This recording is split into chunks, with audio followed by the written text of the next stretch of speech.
আমরা আমাদের ছাত্রদল প্যানেল সহ আমাদের অন্যান্য প্যানেল যে ইসলামী ছাত্র শিবিরের প্যানেলের প্রার্থীদের বিরুদ্ধে যে অভিযোগগুলো দিয়েছেন প্রমাণ সহ সেখানে নির্বাচন কমিশনার কোনো কার্যকর ব্যবস্থা গ্রহণ করেনি।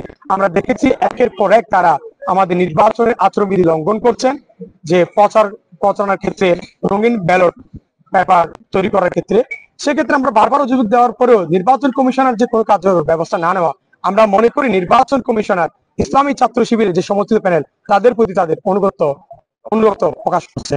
এখন আমাদের এই নির্বাচন হচ্ছে সকল শিক্ষার্থীদের জন্য নির্বাচন, এবং যারা নির্বাচন কমিশনার সেটা কোন দলের পক্ষ হওয়া উচিত নয়।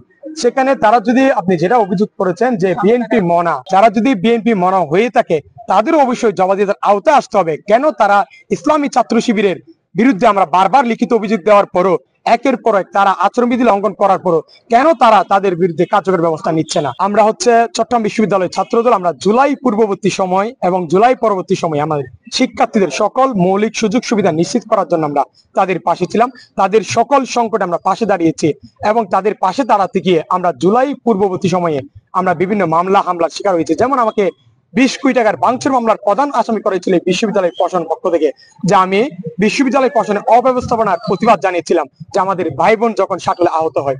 এর পরবর্তী সময়ে আমরা বিশ্ববিদ্যালয় প্রশাসনের বেশ কিছু রোষানলের শিকার হই। এই যে আমাদের জুলাই পরবর্তী সময়ে কিন্তু আমাদের চট্টগ্রাম বিশ্ববিদ্যালয়ে নিরাপত্তা দিতে চট্টগ্রাম বিশ্ববিদ্যালয় প্রশাসন ব্যর্থ হয়। আমরা দেখেছি একের পর এক গুপ্ত হামলা হচ্ছিল, কিন্তু বিশ্ববিদ্যালয় প্রশাসন একজন হামলাকারীকেও শনাক্ত করতে পারেনি।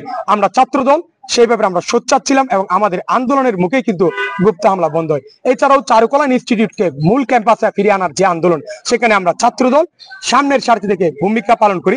এই ক্যাম্পাসকে মাদক বিরোধী ক্যাম্পাস হিসেবে করার জন্য আমরা ক্যাম্পেইন করি, স্মারকলিপি প্রদান করি এবং শিক্ষার্থীদেরকে সচেতন করি। এছাড়াও আমাদের এই ক্যাম্পাসকে নারী বান্ধব ক্যাম্পাস গড়ার যে প্রত্যয়, সেই প্রত্যয় নিয়ে আমরা দীর্ঘদিন ধরে কাজ করে যাচ্ছিলাম, নারীদের জন্য বিশেষ সুযোগ সুবিধা নিশ্চিত করা যায়। সেখানে আমরা দেখলাম যে বিশ্ববিদ্যালয় প্রশাসনের সর্বোচ্চ জায়গা থেকে আমাদের নারী বোনদেরকে কটূক্তি হেনস্থা করা হয়েছিল। সব বিষয়ে আমাদের নারী বোনদের নিয়ে এবং সকল শিক্ষার্থীদের জন্য নিরাপদ ক্যাম্পাস গড়া, এবং বিভিন্ন সময় যে আমাদের আবাসিক অনাবাসিক একটা বৈষম্য সৃষ্টি করা হয়েছে বিশ্ববিদ্যালয় প্রশাসন থেকে। আমাদের এমনিতে অনাবাসী শিক্ষার্থীদের জন্য কিন্তু আবাসন সুযোগ নেই। তার মধ্যে আমাদের অনাবাসী শিক্ষার্থীরা হলের ডাইনিং আগে খাবার গ্রহণ করতে পারলেও এখন মিল সিস্টেমের মাধ্যমে কিন্তু সেই পথটাকে রোধ করা হয়েছে।